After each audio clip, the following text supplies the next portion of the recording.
It's safe to say that among the world's cities, certain ones stand out for their specific look. Whether it be the ornate romance of Paris and Buenos Aires, the futuristic vision of Tokyo and Singapore, or the hallowed antiquity of Istanbul and Rome. The capital of the United States, Washington, D.C., is certainly one such city with a fairly unique look. Washington is, of course, a world capital, but you wouldn't necessarily think it was one at first glance, at least not a modern one. For the most part, world capitals these days tend to feature at least several prominent skyscrapers, usually built in modernist, postmodern, and contemporary styles. But DC is different. Its skyline is famously low. So low, in fact, that the Washington Monument, whose construction was completed in 1884, remains at 555 feet, the tallest structure in the city. This is noteworthy, as it reflects another aspect of Washington's aesthetic. Its image, its look, is considerably older stylistically than any other major city in the country. Picture almost any famous Washington structure.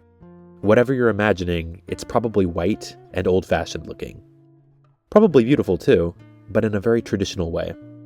To put it more specifically, the buildings emblematic of Washington are overwhelmingly based in the classical traditions of Greece, Rome, and in the case of the Washington Monument, Egypt, or at least historical interpretations of them. They are almost universally white, usually constructed of white marble or limestone, or at least faced with it. The stark white color palette of these buildings, as you probably know, comes from the historical misinterpretation of classical ruins and sculptures. The ancient Greeks and Romans actually painted their white marble buildings and statues in bright colors, but over the centuries the paint faded away, and for generations people thought they were supposed to be white from the beginning. Neoclassical and classical revival architecture has historically been popular in Washington, given the styles have origins in ancient Greece and Rome, from whence originate many of the concepts surrounding government upon which the United States was founded. The true history of the use of color in classical architecture wasn't discovered until relatively recently, and so we're left with a capital with a highly consistent style and color scheme, at least when it comes to its major architectural landmarks. One huge exception, and one so striking, some might say jarring, some might say refreshing, that it caused a fair amount of controversy when its design was first unveiled, is the Vietnam Veterans Memorial. Though it's not the only modernist structure in or around the National Mall, the Vietnam Veterans Memorial is by far the most famous one. Designed by the American architect Maya Lin, and situated in Constitution Gardens just outside the western border of the National Mall, the memorial was dedicated in 1982 as part of a ceremony called the National Salute to Vietnam Veterans. The memorial consists of two abutting black granite walls carved with the names of all the service members who either died or remained missing as the result of their service in the Vietnam War. The two highly polished walls join one another at a 125-degree angle and are constructed below ground level, gradually tapering from a height of 8 inches at each end to a height of a little over 10 feet at the center. Despite actually containing two adjoining walls, the monument is often referred to informally as the Wall. Each wall contains 72 panels, of which 70 feature text. In total, the memorial lists 58,320 names. The names on the monument are not listed in alphabetical order, nor by rank, but rather in the chronological order in which each service member fell. Directories of the names are located at each end of the monument, so that families can more easily find their loved ones. A path follows along the base of the wall, allowing visitors to walk right up to it and even touch the names. Over the years, people have developed a ritual of leaving items owned or enjoyed by family members who served in the war. According to legend, this tradition began when a veteran of the war threw his brother's posthumous Purple Heart into the concrete being poured to make the monument's foundation. The monument's origins lie in 1979, 4 years after the end of the war. That year, Vietnam veteran Jan Scruggs founded a non-profit organization called the Vietnam Veterans Memorial Fund, or VVMF, in order to establish a memorial to honor veterans of the war. Scruggs had developed post-traumatic stress disorder during the war and had had trouble adjusting to civilian life upon his return home. He had eventually gotten a master's degree in psychology, however, and ended up getting a job at the United States Department of Labor. In March of 1979, he saw the movie The Deer Hunter, and it triggered a traumatic flashback from his time in the war. It was during this flashback that he thought of the idea for a war memorial. Soon after that, Scruggs raised the idea of the memorial at a meeting of the Vietnam Veterans of America, or VVA. His idea was to build a 30-foot obelisk in the form of the Washington Monument, only much smaller and without the help of government funding. From the beginning, the idea was to inscribe the names of the war's dead on the monument. Scruggs's proposal was soundly rejected by the other members of the VVA. Many were concerned that it was a waste of resources that could otherwise be used to help veterans, while others simply thought Scruggs naive. Undeterred, Scruggs announced the formation of the Vietnam Veterans Memorial Fund a couple months later on May 28, 1979. He soon quit his government job to devote his time, 11 hours a day, 6 days a week of it, to running the VVMF. Within 2 years, Scruggs had raised more than $8 million in private donations. He also led the effort to convince Congress to authorize the memorial's construction. It would do this on July 1, 1980, a little over a year after the VVMF was founded. The chosen site had until recently been occupied by the main Navy and munitions buildings, built in 1918 and demolished in 1970 after portions of the complex were declared irreparably unsafe. In 1976, Constitution Gardens, a 50-acre park just within the borders of the National Mall, had been built to commemorate the bicentennial of the country. The newness of the park probably lent itself to being a logical candidate for the site of the memorial. But of course, before the memorial could even be built, someone had to design it. The VVMF agreed to hold a national design competition. In addition to having their design constructed in the National Mall, the winner would also receive $20,000. By the time of the deadline in 1981, 1,421 designs had been submitted, which was eventually narrowed down to 39 by a panel of jurors. At every stage of the selection, the designs were identified to the jurors only by a number. Of the final designs, number 1026 was chosen. The designer of number 1026 was a 21-year-old Yale undergraduate named Maya Lin. Lin had grown up in rural Ohio, not far from several Hopewell and Adena burial mounds, which had intrigued her from childhood.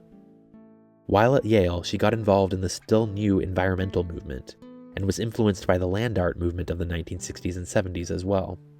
Lin's design, unlike that of previous memorials in Washington, was minimalist. It would consist of a black V-shaped granite wall, with one side of the V pointing east towards the Washington Monument and the other side pointing west towards the Lincoln Memorial.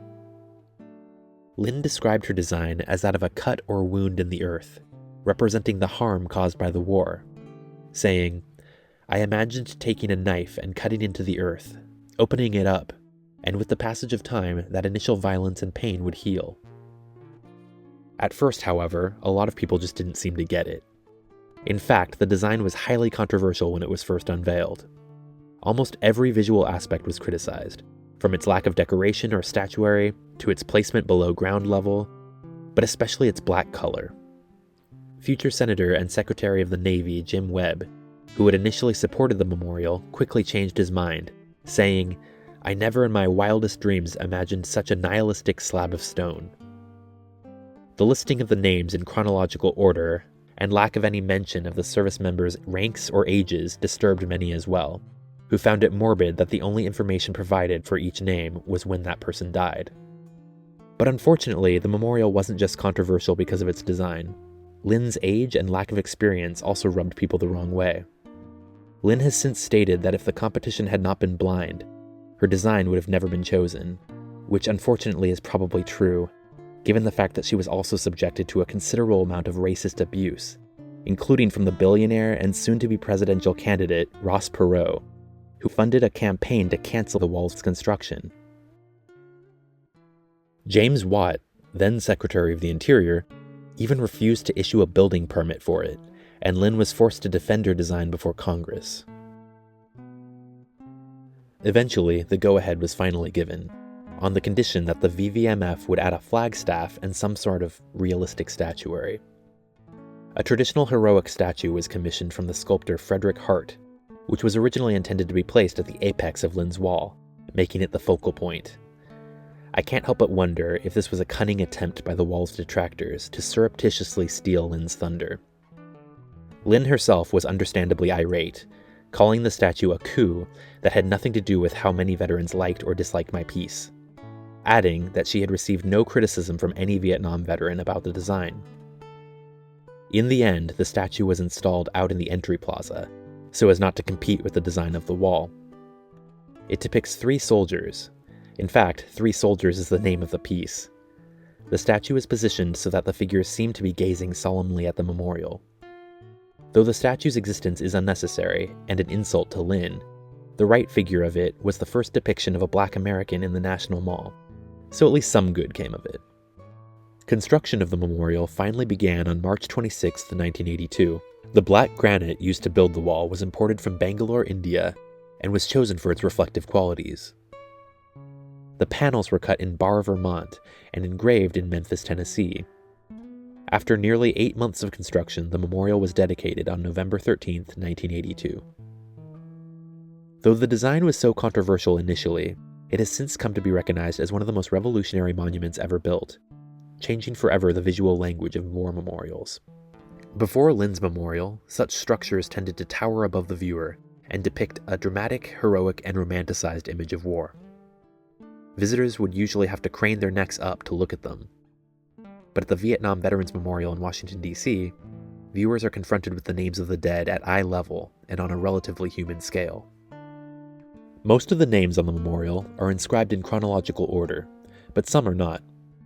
Since the memorial was dedicated in 1982, over 400 names have been added to it.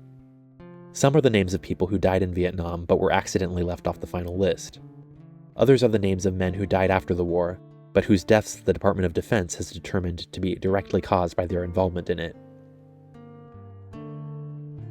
In addition to the service member's name, a small symbol is engraved alongside.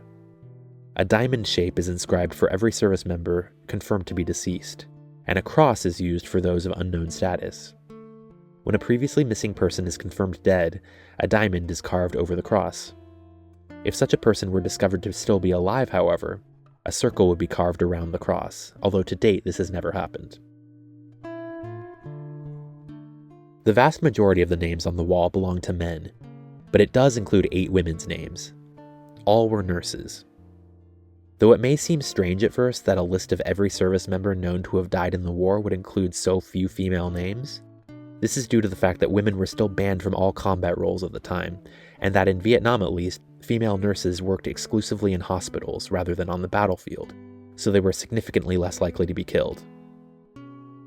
In 1982, frustrated by the male focus of the memorial, Diane Carlson Evans, a former U.S. Army nurse, founded the Vietnam Women's Memorial Foundation, or VWMF, with the goal of building a memorial to the 11,500 women who had served in the war, on the same site as the wall. Lin herself opposed the idea, and once again found herself defending her design, saying, "In allowing this addition, you substantiate the assumption that our national monuments can be tampered with by private interest groups years after the monuments have undergone the proper legal and aesthetic approval processes." In the end, however, the new statue was approved, and it was installed in 1993, near the 3 soldiers statue. The Vietnam Women's Memorial was the first in Washington to be dedicated exclusively to women.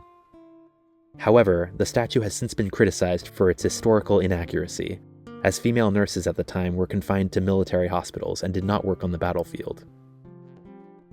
In the end, though, Lin's memorial has become a sort of national shrine and pilgrimage destination, and receives about 3 million visitors each year, making it one of the most visited sites in the National Mall.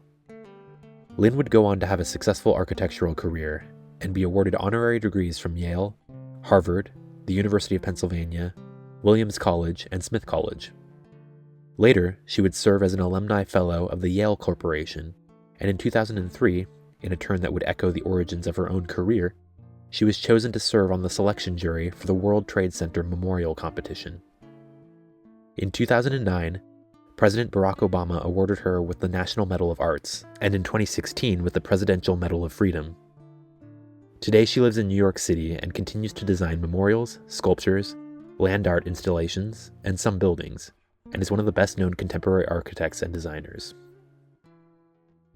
In 2007, the Vietnam Veterans Memorial was ranked as number 10 in a poll of America's favorite architecture, conducted by the American Institute of Architects, and people who visit the site often describe the experience in almost spiritual or religious terms, which is easy to understand.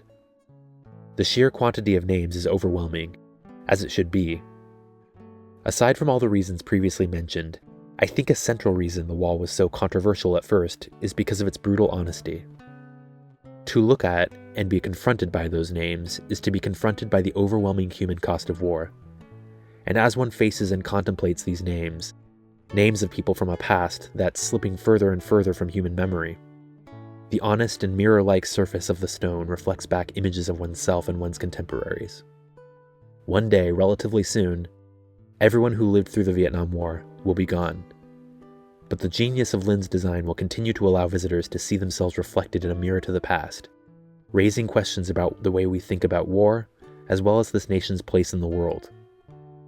Perhaps the best summary of the piece comes from Lin herself, who explains that her work originates from a simple desire to make people aware of their surroundings, not just the physical world, but also the psychological world we live in.